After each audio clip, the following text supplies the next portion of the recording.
John 3:16. For God so loved the world that he gave his one and only Son, that whoever believes in him shall not perish but have eternal life. And that's what it's all about for Cowboys for Christ. Last chapter of Matthew, last verses, we were given a commandment: go out in all nations, make disciples. Then about some 1900 and something years after Jesus gave his life on the cross, there was a rodeo hand by the name of Ted Presley, Fort Worth, Texas. He was saved and he was born again. And he started sharing the gospel at rodeos. See, these cowboys and cowgirls on the weekends, they're traveling. They're not in church. They're all over the countryside. They're traveling. So Ted Presley started in 1970, 1900 something years after Jesus gave his life for him. Then about 1997, a friend of mine, Danny Blackburn from Clayton, we rode horses together quite a bit, and we were doing a little Bible study.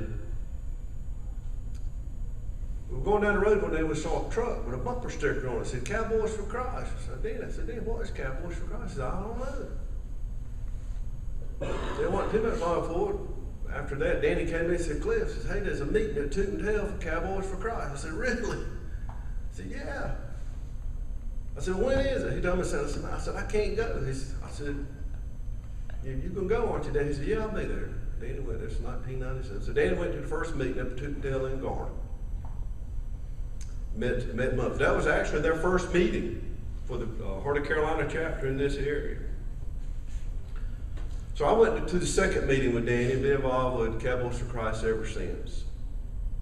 It was just Danny and I in a little two-man Bible study. Through Cowboys for Christ, we started having Bible studies.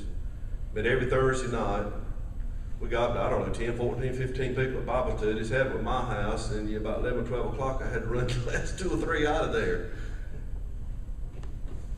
But in Benson Mule days, they have 8 rodeos down there on the weekend. We used to do 8 services at 8 different rodeos. We carry the flags in the rodeos, and we share the gospel as cowboys and cowgirls. And I recommitted my life to Christ just before a rodeo right there in Benson, North Carolina. And for those of you that don't know me, I was baptized in this church. Mark's daddy baptized me in the 60s. As I was a little boy growing up